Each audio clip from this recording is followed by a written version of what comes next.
사이에서 이런 제목으로 은혜를 나누고자 합니다.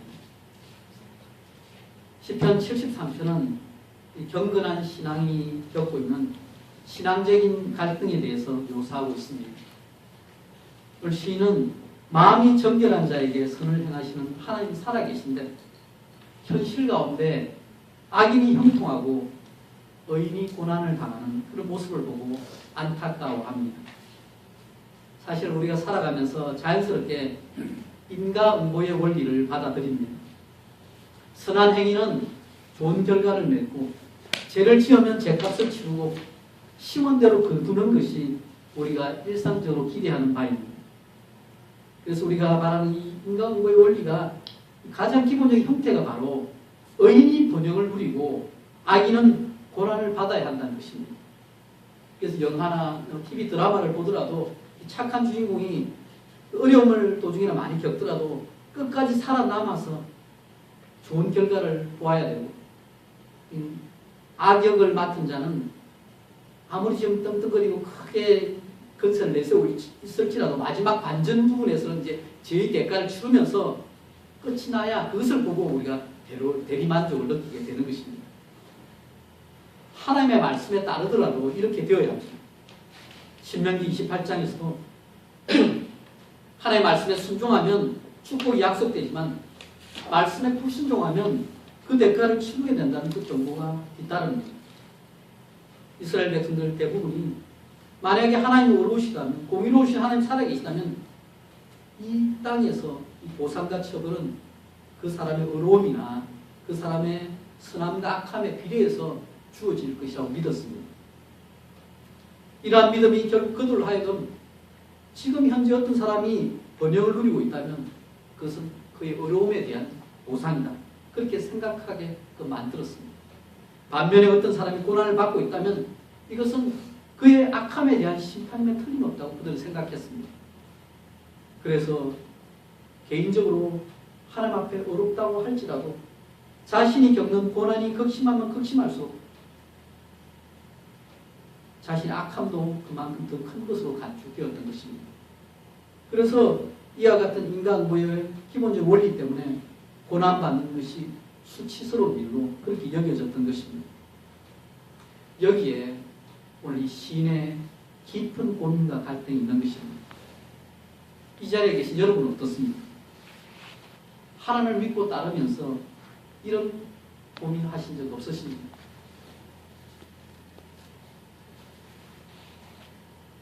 우리 사람들은 눈에 보이는 것을 가지고 그것에 많은 의미를 두고 살아갑니다.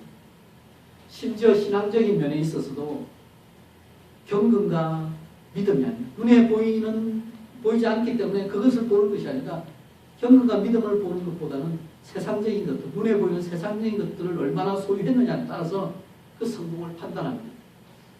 그런데 과연 그 판단이 옳은 것일까요? 오늘 본문에 악인이 형통하는 얘기가 나옵니다.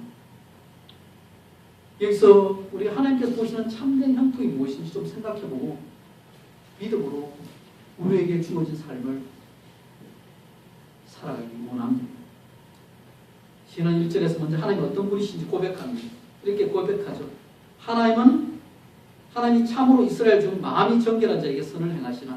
그 얘기는요, 하나님은 마음이 정결한 자에게 선을 행하시는 분이다. 이것이 신이 믿고 고백하는 하나님입니다. 그런데 단지 이스라엘 혈통이라고 해서 하나님의 선하심을 입는 것이 아니라 신의 고백 가운데 보면요, 하나님 앞에서 마음이 정결한 자들만이 하나님의 선하심을 체험할 수 있다고 신은 생각합니다. 그런데 그렇게 따져보니까 하나님에 대해서 온전히 이해할 수 없는 일이 세상에 펼쳐지고 있다는 것을 발견하게 됩니다. 그것은 이 세상에서 하나님을 제대로 경외하지 않는 악인들의 번영입니다. 그들은 극도로 교만하여서 심지어 사악한 일도 서슴지 않습니다. 그럼에도 불구하고 세상에서 잘되고 번성합니다. 이러한 현 시대에 하나님의 살아계심을 믿고 따르는 시인은 무척 당황해야 합니다. 하나님께서 이 세상을 통치하고 계신다면 이처럼 악인들이 잘되고 번성한 일은 불가능해야 합니다. 하지만 실상은 그렇지 않습니다. 이것은 경건한 자들에게 선을 행하시는 하나님을 믿고 있는 신에게는 도저히 이해할 수 없는 일이 되었던 것입니다. 그런데 여기서 우리가 잠시 멈춰서 생각해 보아야 할 것이 있습니다. 우리의 제한된 사고와 이성으로는 하나님을 온전하게 이해하는 것이 어려울 수 있다는 사실을 인정해야 합니다. 그래서 우리 신앙생활에 고민이 생기는 것이죠. 하지만 그 고민을 가지고 오늘 하나님께 나아가는 시인의 태도는 신앙 성숙에 있어서 아주 좋은 모습입니다. 해결책을 놓지 않거나 그 문제를 가지고 하나님께 나아가는 것입니다. 그럴 때 우리 신앙이 자라게 되는 것입니다. 특히 시인이 관찰해서 지켜본 악인의 삶에는 고난이나 어려움이 없었고요. 그들의 몸은 오히려 건강하고 강했습니다. 심지어 어떤 악인을 지켜보니까 마지막 죽음의 순간까지 이 세상에서 누릴 수 있는 모든 쾌락과 건강을 다 누립니다. 하나님을 사랑하는 경건한 자들에게도 일반적으로 발생하는 문제가 있습니다. 때가 되면 질병이 생기고 어려움이 있습니다. 그런데 그런 일조차도 악인들에게 나타나지 않는 것입니다. 그러므로 이 악인들이 더욱 교만해지고 기고만장해집니다. 악인들은 자신의 권리를 가지고 권력을 가지고 폭력을 일삼고 사악하게 행하는 것을 당연하게 여깁니다.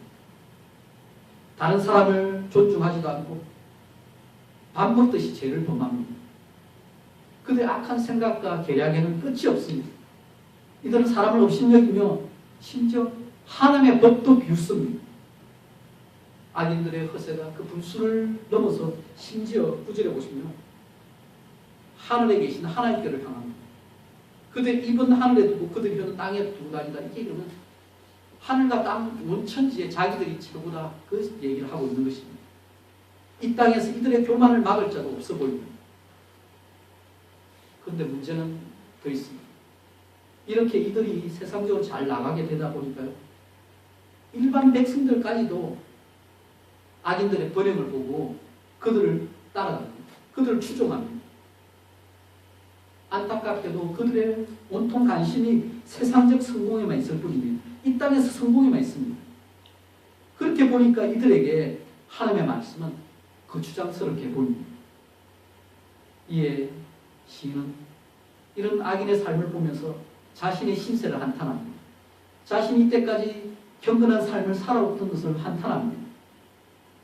악인은 온갖 사악함에도 불구하고 눈에 보이게 형통한 삶을 누리는데 자신은 하나님을 찾고 진실되게 살려고 하고 경건한 삶을 살려고 했음에도 불구하고 매 순간마다 하나님의 간섭하신 가운데 재난도 받고 징벌도 받기 때문입니다.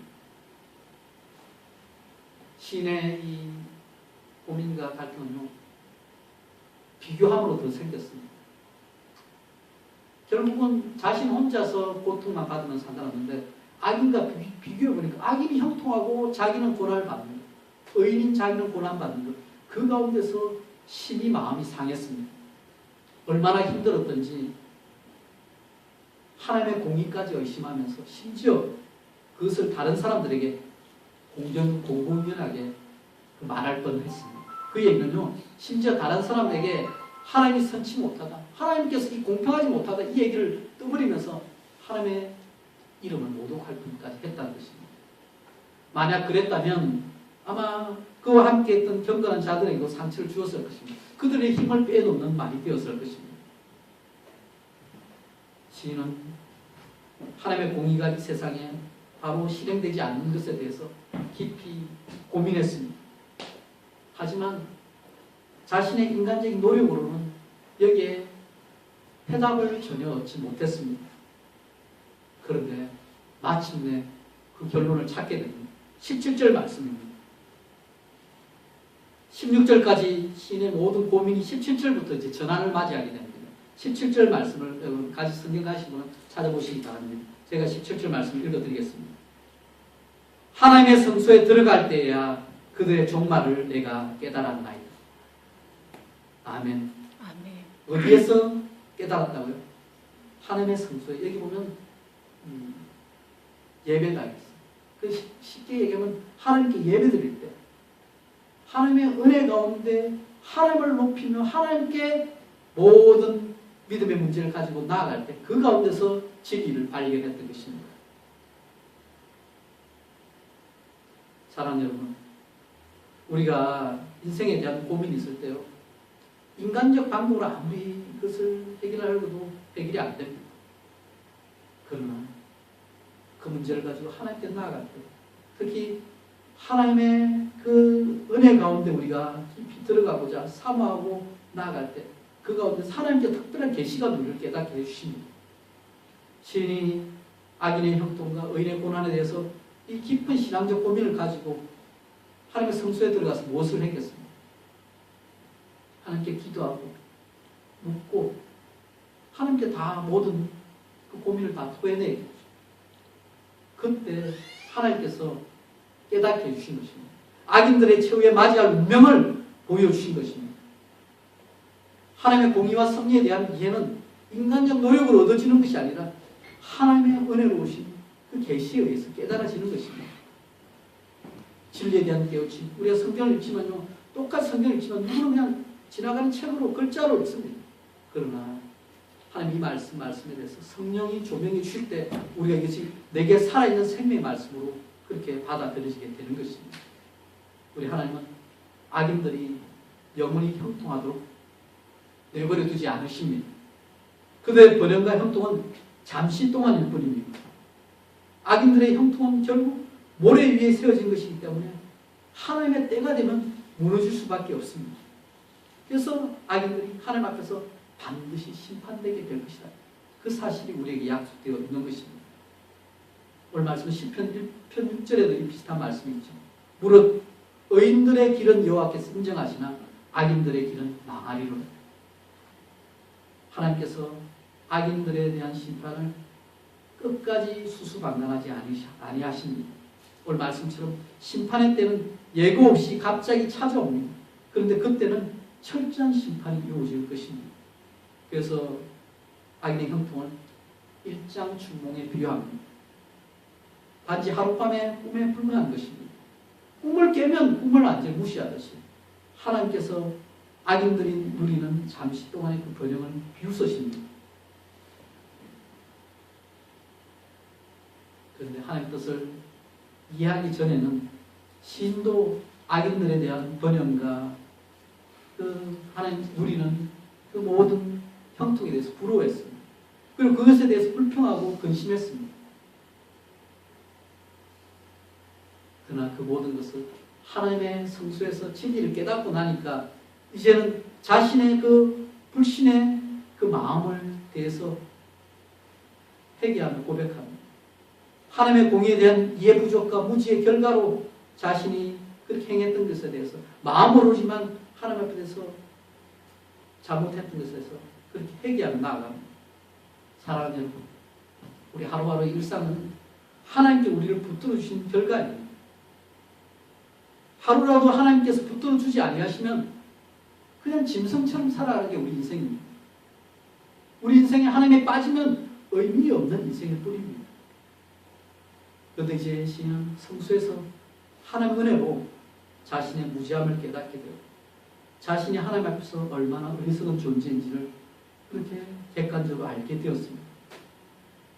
우리가 하나님 앞에서 믿음의 깊이가 더해지면 더해질수록 우리가 이전에 행했던 그 무지와 연약함을 깨닫는 것도 하나님의 은혜입니다. 우리가 하나님의 은혜로 예수님을 믿음으로 구원을 받습니다.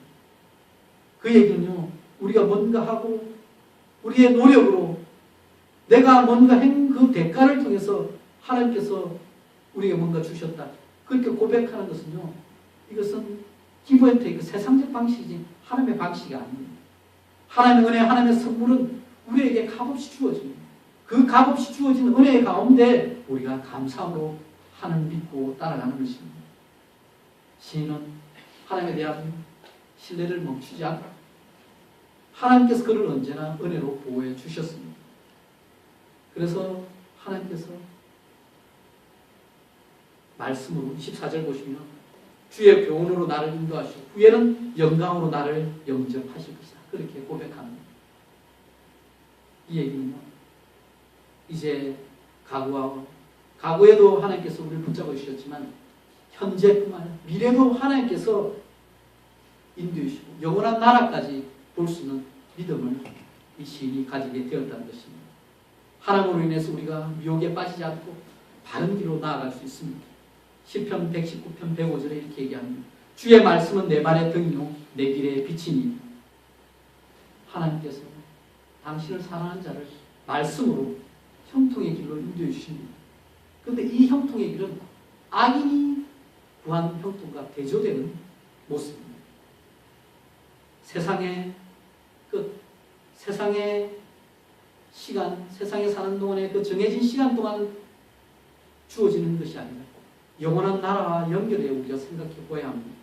악인들은 썩어 없어질 이 세상의 것들을 자신의 소망으로 삼지만 그러나 경건한 자는 하나님을 소망으로 삼는 것입니다. 하나님을 멀리하는 자들은 결코 헛된 것, 거짓된 소망으로 망할 수밖에 없습니다. 그래서 신이 마지막 28절로 고백할 텐데요. 참된 소망이 하나님께 있다. 그 얘기를 28절에 이렇게 얘기합니다. 하나님께, 주보에도 오늘 적어놓았습니다. 하나님께 가까이함이 내게 복이다. 이 고백을 하고 있습니다. 주님과 함께하는 복이다. 우리가 찬양한 것처럼 이것이 인생에서 참된 형통으로 가는 바른 길임을 우리가 기억합시다. 사랑하는 여러분, 본문을 통해서 악인의 형통과 의인의 고난 사이에서 좀 우리의 고민을 한번 정리해 보기 원합니다. 악인들이 번영할 때 경건하게 살고자 하는 자들에게 혼란을 줍니다. 그런데 그 번영이 어디까지인지 우리는 살펴봐야 합니다. 그들이 따르는 것은 하나님께서 인정하신 형통이 아닙니다.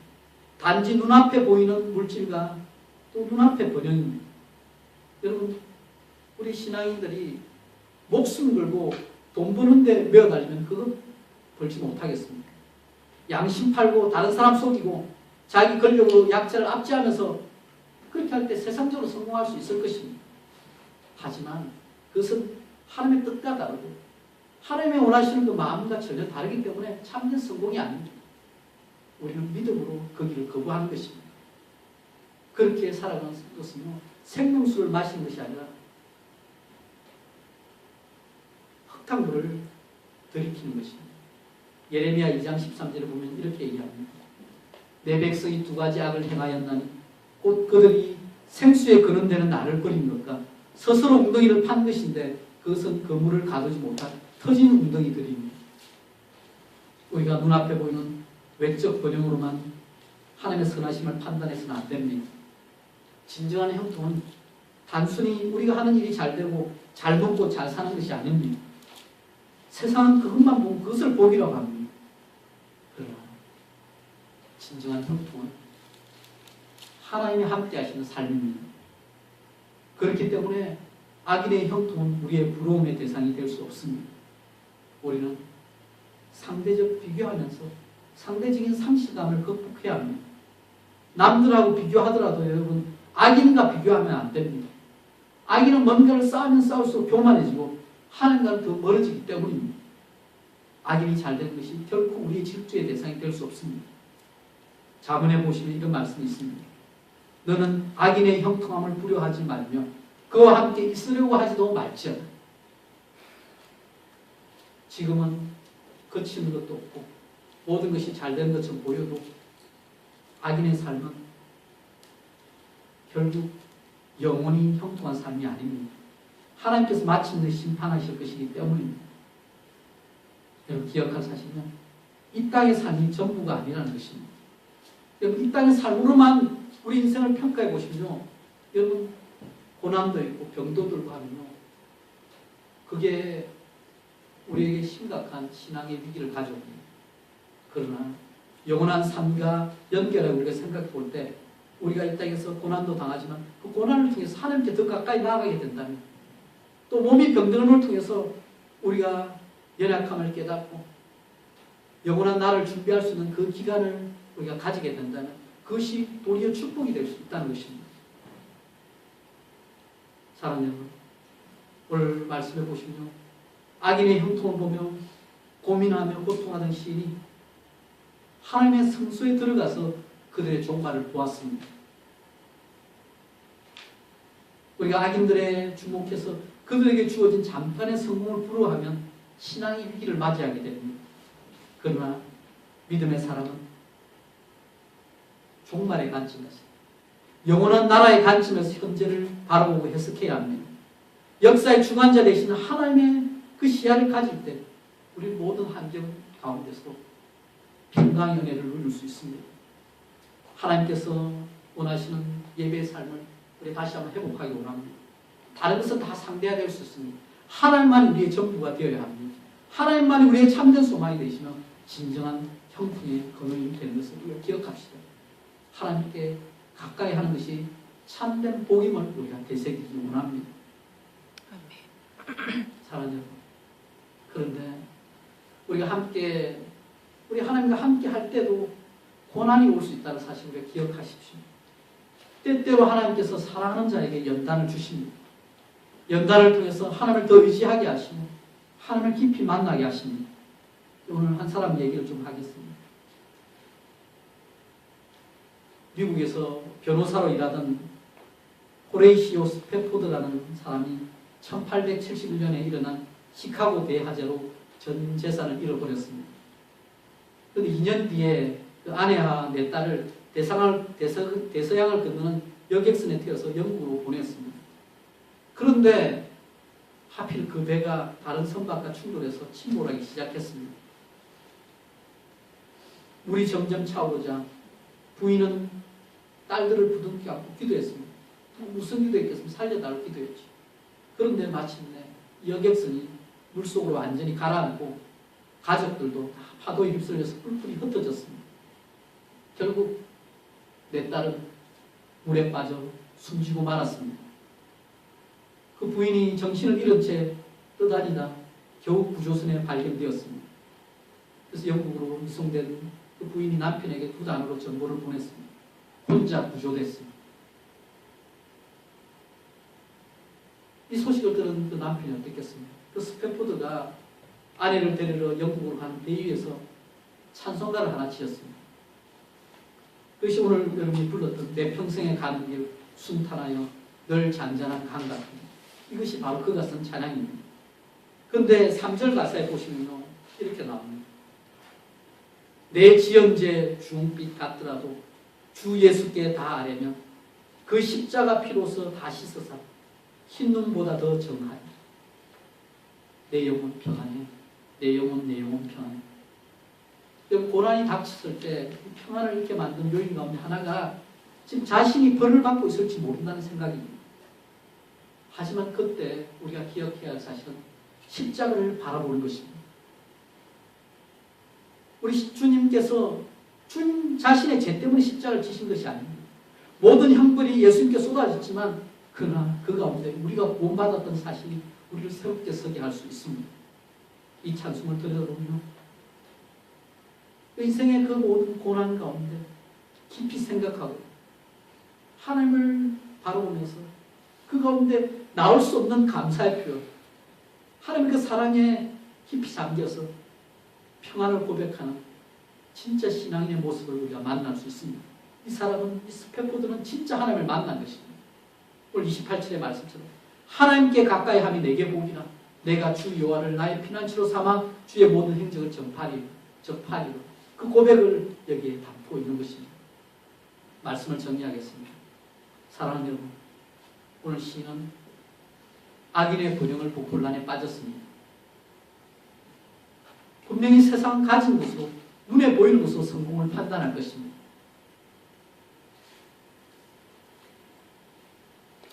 우리도 때때로 이 세상에서 형통한 인생을 살고 싶어 합니다.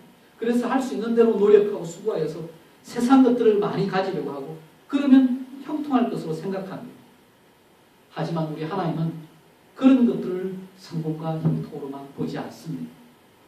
우리가 확인할 사실은 악인의 형통, 이 세상에서의 형통은 모래 위에 세워진 것이라는 사실입니다. 환난이 닥치면 무너집니다. 당장 눈앞에 보이는 이 땅의 삶이 전부가 아닙니다. 우리는 영혼의 간침까지 포함해서 우리 인생을 보아야 하는 것입니다. 그렇게 우리의 삶을 준비해야 합니다. 하나님께서는 믿음을 통해서 그 가운데 하나님을 붙잡고 나아가는, 하나님과 가까이 하는 그 형통을 세워보십니다. 우리는 고난의 현장 가운데서도 하나님만을 믿고 의지해야 합니다. 성경은 곳곳에서 힘들고 어려울 때 감정을 숨기지 말고 하나님 앞에 토해내라고 그렇게 얘기합니다. 하지만 그 가운데 견디기 힘들 만큼 비통할지라도 그러나 하나님을 믿고 하나님의 지혜를 믿고 하나님의 섭리를 믿고 의지하면서 그분의 사랑을 신뢰하라고 동일하게 요구합니다. 결국 우리 예수님께서 겟세마네 동산에 기도하실 때 그 고백한 것처럼 마침내 내 원대로 마시고 아버지의 원대로 되기를 원하나이다. 그 고백이 우리에게 터져 나와야 합니다. 그럴 수 있을 때까지 우리가 믿음의 기도를 멈추지 말아야 합니다. 우리가 악인의 형통과 의인의 고난 사이에서 우리 자신을 돌아보아야 합니다. 사실 우리의 모습을 잘 살펴보면 악인의 모습과 의인의 모습이 함께 섞여 있습니다. 그 속에서 우리가 믿음으로 악인의 모습은 점점 버리고 의인의 모습으로 매일매일 새롭게 되기를 원합니다. 우리가 이 땅에 사는 동안은 믿음의 훈련을 받는 것입니다. 영원한 나라가 우리에게 주어져 있습니다. 그 영원한 나라를 우리가 준비하면서 믿음의 훈련을 이 땅 가운데 받을 때 고난의 훈련장을 통과할 것입니다. 그러나 그것을 통해서 우리 하나님께서 우리로 하여금 더 가까이 나아오라고 요구하십니다. 하나님의 섭리와 계획을 믿고 남들과 비교하지 말고 하나님 은혜 가운데 더욱 성장하며 성숙해지기 바랍니다. 하나님께서 허락하신 시련이 있습니다. 그걸 통해서 매번 자신을 돌아보고 어떻게 더 성장해야 할지 기도하며 나아가시기 바랍니다. 어려움을 통해서 우리 약점이 드러날 것입니다. 그 약점을 다시 한번 살펴보면서 그 가운데 하나님께 주시는 은혜를 더 소유하시면서 더 깊이 나아갈 때 십자가의 은혜를 깨닫는 데까지 깊이 나아가기 바랍니다. 오늘 우리의 삶 가운데서 어떠한 삶이든 모든 것을 통해서 합력하여 선을 이루시는 우리 하나님을 바라보면서 각자에게 주어진 삶에서 하나님의 선하신 뜻을 이루어가시는 저와 여러분 되시기를 예수 그리스도의 이름으로 축원합니다. 아멘.